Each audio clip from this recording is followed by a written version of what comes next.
नमस्कार, मेरा भारत मेरी संस्कृति चैनल पे आप सभी दर्शकों का स्वागत है। मैं हूं घनश्याम पंत। रोज की तरह नए विषय के साथ आपके सामने उपस्थित होता हूं। आशा करता हूं आप सब अपने घरों में सुखपूर्वक रह रहे होंगे। भगवान की कृपा आप सब लोगों को प्राप्त हो रही होगी। और पिछले उपनयन संस्कार की कड़ी को आगे बढ़ाते हुए आपको आज उपनयन संस्कार में जो ग्रहों के निमित्त हवन इत्यादि किया जाता है वो आपको इस कड़ी में दिखाया जा रहा है। मित्रों, नवग्रहों का जैसा कि आप जानते हैं हमारे जीवन में होने वाली सभी घटनाएं जो होती हैं नवग्रहों के द्वारा ही संचालित होती हैं। ईश्वर भी इनके कार्यों में बाधा नहीं डालते।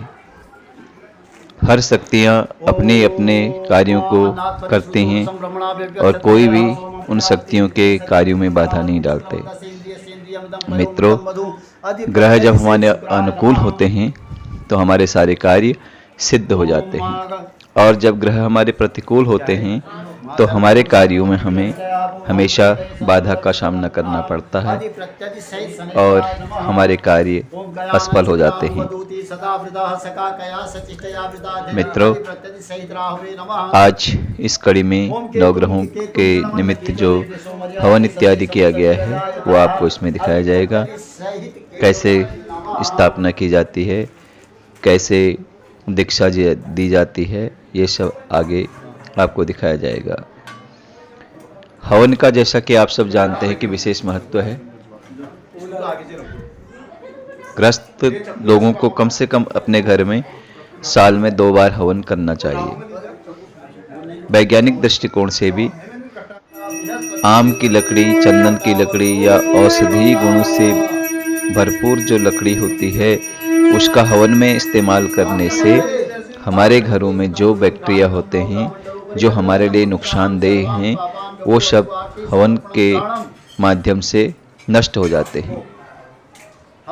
ये तो वैज्ञानिक दृष्टिकोण है। और आध्यात्मिक दृष्टिकोण से जो हव्य होता है, हव्य हवन में उपयुक्त सामग्री के द्वारा जो खुशबू उत्पन्न होती है उसे हव्य कहा जाता है। अग्निदेव के माध्यम से सभी देवी देवताओं का जिनके निमित्त हम हवन करते हैं उन्हें ये हव्य प्राप्त होता है और वो सब शक्तिशाली बनते हैं। उनका यह भोजन होता है, देवी देवताओं का भोजन होता है, जिसे पाकर वो संतुष्ट होते हैं, खुश होते हैं, बलशाली होते हैं और वो जो हमारा संकल्प हमने किया है उसको पूरा करने में अपना सहयोग हमें देते हैं। इसलिए हमें हवन अवश्य करना चाहिए। हवन से हमारे आसपास जो दुष्ट आत्माएं रहती हैं, दुष्ट शक्तियां रहती हैं, वो भी सब हमसे दूर चली जाती हैं। हमारे घर में सकारात्मक ऊर्जा का संचार होता है, हमारी सोच सकारात्मक हो जाती है और हम अपने जीवन चलाने के लिए जो हमारा सन्मार्ग है, सन्मार्ग की ओर आगे बढ़ते हैं और अपने कार्यों को सही तरीके से करते चले जाते हैं। सद्बुद्धि की प्राप्ति होती है, ज्ञान की प्राप्ति होती है, जिससे हमारी सोचने समझने की क्षमता में वृद्धि भी होती है। उसी के अनुरूप हम आगे को बढ़ते हैं, आगे को सीखते हैं। ज्ञान की कोई सीमा नहीं होती। ज्ञान हमेशा सीखने के लिए ही होता है और ज्ञान कभी पूरा नहीं होता। यदि हम ये कहें कि हम ज्ञानी हैं या सबसे अधिक बुद्धिमान व्यक्ति हम ही हैं, तो ऐसा नहीं है। बुद्धिमान तो हर व्यक्ति है, लेकिन उसकी सीमा कितनी है ये कोई नहीं जान सकता। ज्ञान अथाह सागर के समान है, ज्ञान अनंत व्योम के समान है। ज्ञान निरंतर सीखने वाली प्रक्रिया है, जितना सीखें उतना कम है। सनातन संस्कृति में जो चीजें होती हैं आज हम सब उन चीज़ों से करीब करीब दूर होते चले जा रहे हैं। बहुत से लोग तो जानते ही नहीं हैं कि उपनयन संस्कार क्या होता है। बहुत सारे लोगों के यहाँ ये होता ही नहीं। बहुत सारे लोग हवन इत्यादि अपने घरों में नहीं करते। हवन क्या होता है उन्हें पता नहीं होता। बहुत सारे लोग पूजा पाठ अपने घरों में नहीं करते। बहुत सारे लोग ये नहीं जानते कि प्रातः काल दीपक घर में क्यों जलाया जाता है और सायंकाल के समय दीपक घर में क्यों जलाया जाता है। हमें अपने सनातन संस्कृति को जानना है, पहचानना है, उसी के अनुरूप हमें आगे को बढ़ना है। तभी तो हमारे मन में अच्छे विचार आएंगे, सकारात्मक ऊर्जा हमारे पास रहेगी, जिसकी कृपा से हम अच्छे सोच और विचारों के साथ आगे बढ़ेंगे, अच्छे धर्म ग्रंथों का अध्ययन करेंगे, अच्छी चीजों को सीखेंगे तो हमेशा अच्छा ही होगा। गलत रास्ते पर जाएंगे, गलत संगति करेंगे, गलत चीजें खाएंगे तो हमारा मन वैसा ही होगा। और जब मन खराब हो जाएगा तो हम गलत रास्ते की ओर जाकर के अपने जीवन को समाप्त कर देंगे। जीवन ईश्वर ने हमें किस लिए दिया है, इस पर भी हमें विचार करना होगा। जीवन प्रभु ने इस संसार के सारे कार्यों को करने के साथ साथ प्रभु की सेवा, माता पिता की सेवा, जीव जंतुओं की सेवा, जो आदरणीय है, सम्माननीय है, उनकी सेवा, तथा जो हमसे आशीर्वाद लेने योग्य हैं, प्यार पाने योग्य हैं, प्रेम के योग्य हैं, उनके लिए भी समय देना, यही हमारा जीवन का उद्देश्य होता है। सांसारिक कार्यों के साथ साथ देव ऋण, पितृ ऋण, ऋषि ऋण को भी हमने चुकाना है। इसका भी हमें ध्यान रखना है। यदि संसार में हम आए हैं तो अपने सारे ऋणों से भी हमें मुक्ति प्राप्त करनी होगी। इसका प्रयास भी हमें करना होगा। देव ऋण, देवताओं की आराधना करने से देव ऋण से मुक्ति मिलती है। पितरों की सेवा करने से पितृ ऋण से मुक्ति मिलती है, तथा ऋषि मुनि गणों के निमित्त हवन इत्यादि करके ऋषि मुनियों से ऋषि ऋण की मुक्ति मिलती है। यह हम जानते भी हैं। वेद शास्त्रों में भी ये सब बातें कही गई हैं। हमें वेद शास्त्रों का अध्ययन करके, अच्छे गुरुओं की शरण में जा करके ये सब चीज़ पूछनी चाहिए, उसका हमें ज्ञान लेना चाहिए और उसके अनुरूप ही हमें जो भी उनमें शिक्षाएं दी गई हैं उनके अनुसार हमें अपने कार्यों को करना चाहिए। आदित्यादि नवग्रह हम सब के अनुकूल रहें, हम सबको सद्बुद्धि प्रदान करें।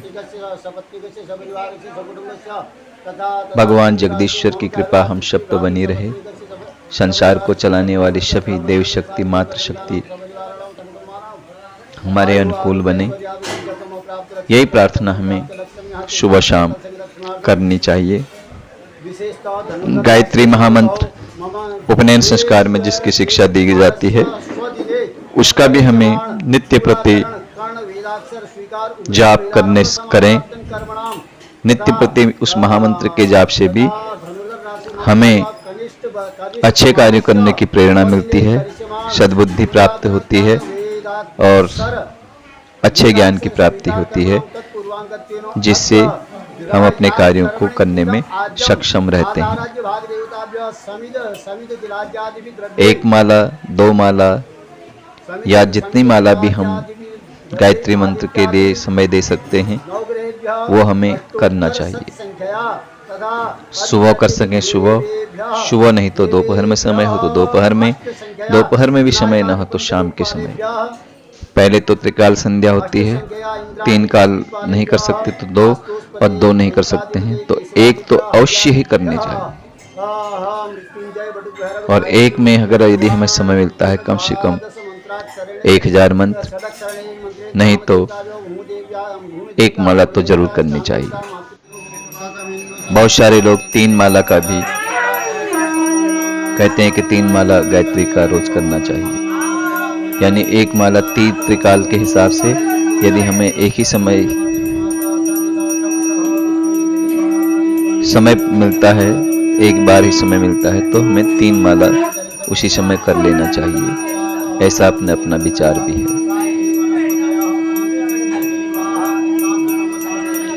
अपने माता पिताओं गुरु के समान होते हैं, उनकी आज्ञा का हमेशा हमें पालन करते हुए, ईश्वर को नमन करते हुए, श्रेष्ठ जीवन जीने की संकल्पना करते हुए, सद्मार्ग की ओर चलते हुए अपने जीवन यापन करना चाहिए। मित्रों, आप सब अपने घरों में सकारात्मक ऊर्जा का प्रवाह करें, नशा इत्यादि ना करें, शराब का सेवन ना करें, मांसाहार ना करें। ये सब राक्षसी तमोगुणी लोगों के लिए है, जो राक्षस प्रवृत्ति के होते हैं। जो सतोगुणी हैं उनके लिए यह नहीं है। हमें अपने अंदर सत्व गुण को रखना है, तमोगुण को अपने से दूर रखना है। हमारा शरीर इन चीजों के लिए नहीं बना है, इसलिए हमें नशा से दूर रहना है, मांसाहार से दूर रहना है, अच्छी चीजों का सेवन करना है।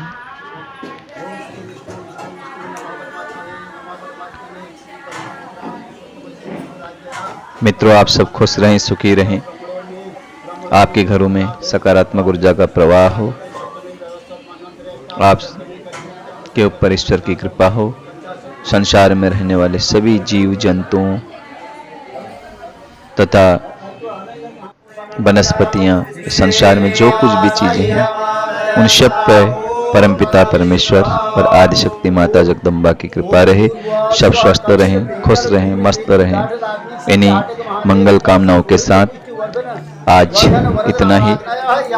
आप यदि इस चैनल से पहली बार जुड़ रहे हैं तो इसे सब्सक्राइब कीजिए, यदि पहले से जुड़े हैं तो लाइक कीजिए और अपने चाहने वाले लोगों के साथ इसे शेयर जरूर कीजिए। आप सबका बहुत बहुत धन्यवाद। नमस्कार। ओम कपिलाभ्यो नमः। ध्यानार्थे पुष्पाणि समर्पयामि। अक्षतेरावाहयामि। अक्षतेरावाहयामि। अक्षतेरावाहयामि। अक्षत आसनार्थे पुष्पासनम्। ओम पुरुषये वेदगुं सर्वं ब्रह्मोचदन्नेनातिरोहति। पादयो वाद्यं वेदावार्ष महिमा तो जाया च पुरुषः पादो कपिलाचक्रिभ्यो नमः। हस्तेवर्घ्यम्। ओम विवादूतरदे पुरुषः पादो देहः भवन्पुनः ततो विश्वं विक्रामन्तात्मनात्मने मुखे आत्मनम्। ओम गतो विराट जायत विराजो अधिपूर्वकः सजातो अत्यरिच्यत बच्चात् भूमिवतो गुरः। जनेवर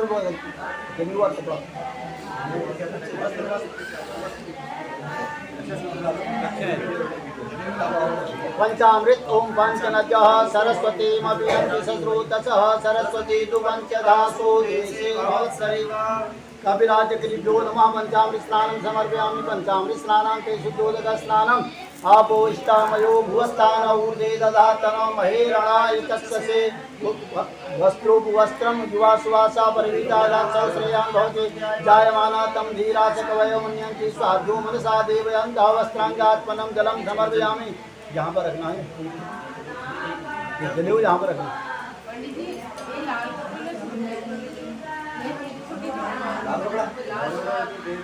यहाँ पर वस्त्राङ्गात्मनं जलं समर्पयामि। गन्धानुलेपनम् ॐ स्वाङ्गन्धर्वादन स्वामिनः स्वा बृहस्पतिः स्वामोखदे सोमो राजा विद्वान् स्मादमुच्यत भक्षन्नमीमदन्तयो प्रियादुःखदा सुखदा सुरादो विप्राणिष्यामतियोदानन्दे भोहति प्रतिबोधतमुद्भवति प्रसुवरिः स्वायि वसतितुरिः काण्डा चाण्डात्मरुदो अन्ते वरुगा वरुगस्परिदेवानव गुरुदेव शास्त्रेण सत्येन च पूर्वरेखायां विष्णवे नमः मध्यरेखायां ब्रह्मणे नमः एक जना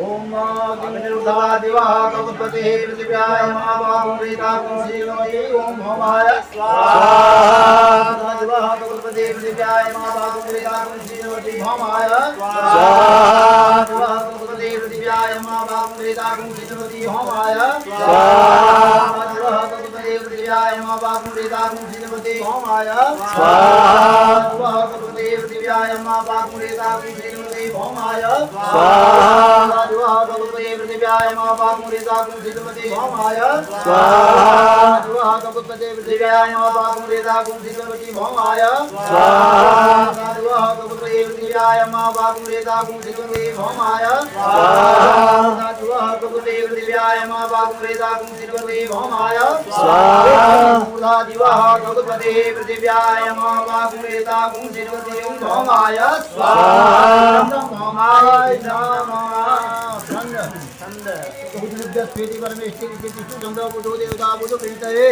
जाठराग्नौ अवामार्ग समित समित के राजा जो होमे विनियोगाय का क्या चाहते राम यक्षे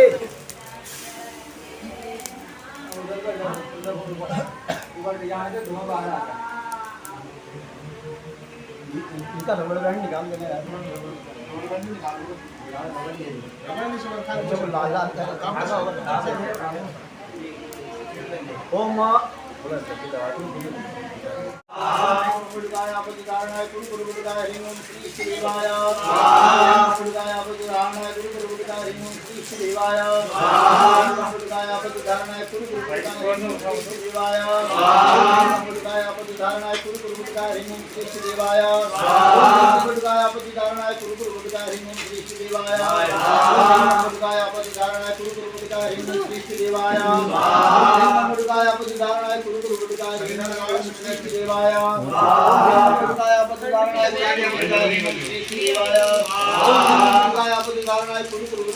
श्री शिवाय पुरुषाय पुरुषाय पुरुषाय श्री शिवाय पुरुषाय पुरुषाय पुरुषाय श्री शिवाय लेके महामृत्युंजय का ध्यान जाए नित्यम महे समृद्धिर्निभं जान चंद्रावतं समृद्धा कल्पोजलांगं परशुनिकरा वीत्यस्तं प्रसन्नं पद्मासीनं समन्तासितुमर्गणे व्याधिकृतिं वसावं शिवास्यं विश्ववन्यं निलभयं पंचवक्त्रं नेत्रं भगवते महामृत्युंजयाय नमः ओम मूर्वास्वात्रंबकं ददामहे सुगंधि पुष्टिवर्धनं उर्वारुकविवन्दनं श्रीमामुदयं स्वाभूषं ओम महामृत्युंजयाय स्वाहा ओम मूर्वास्वात्रंबकं ददामहे सुगंधि पुष्टिवर्धनं उर्वारुकविवन्दनं श्रीमामुदयं ओम महामृत्युंजयाय स्वाहा ओम मूर्वास्वात्रंबकं ददामहे सुगंधि पुष्टिवर्धनं उर्वारुकविवन्दनं श्रीमामुदयं स्वाभूषं ओम महामृत्युंजयाय स्वाहा ओम मूर्वास्वात्रंबकं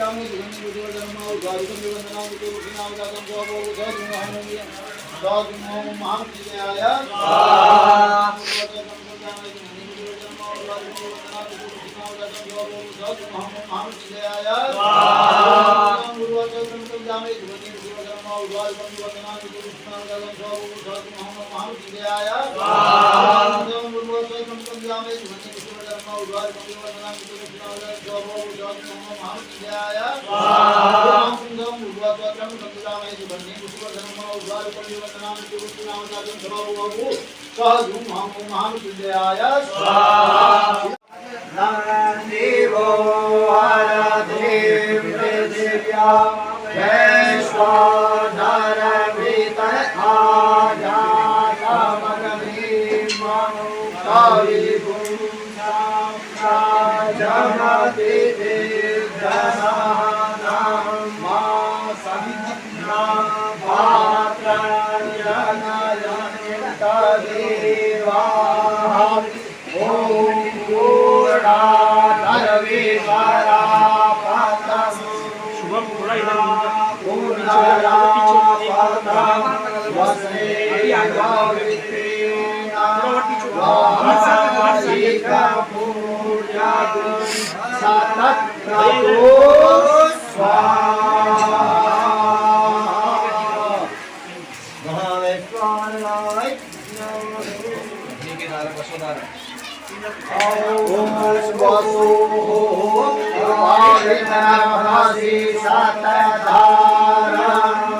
पवित्रेण सतधारेण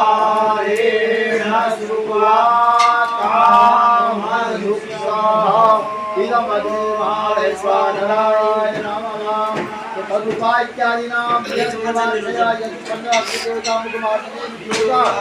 तनुभाग्यसी तनुवेवाई आयुर्भाग्यसी आयुर्वेदे वर्तोभाग्यसी वर्तोवेदे अग्रे अग्रे कर्म उन्नतमाप्नुनाम वेदां देव सविता माददातु वेदां देवी सरस्वती माददातु वेदां वसिनो देव देवावागतां पुष्करस्य अंगानतमाप्यायताम् ओम वाक्तमाप्यायताम् ओम प्राणस्तमाप्यायताम् ओम चक्षुस्तमाप्यायताम् ओम श्रोत्रंचमाप्यायताम् ओम यशोबलंचमाप्यायताम् एक पुण्य का जोड़ो अग्नि से प्रार्थना करो कहो आप श्रद्धा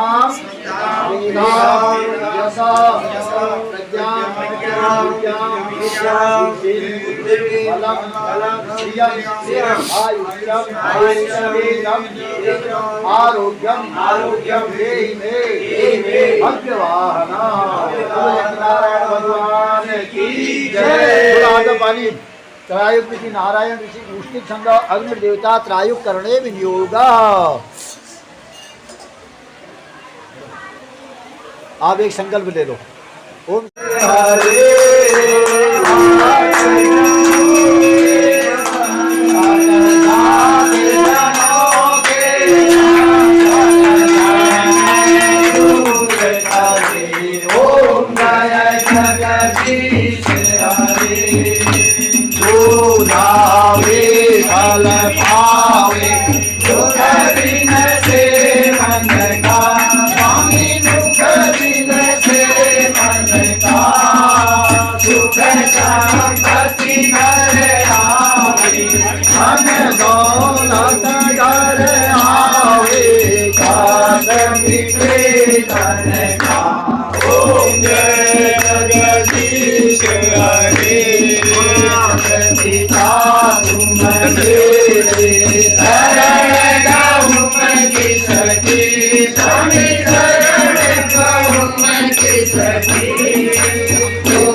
के साथ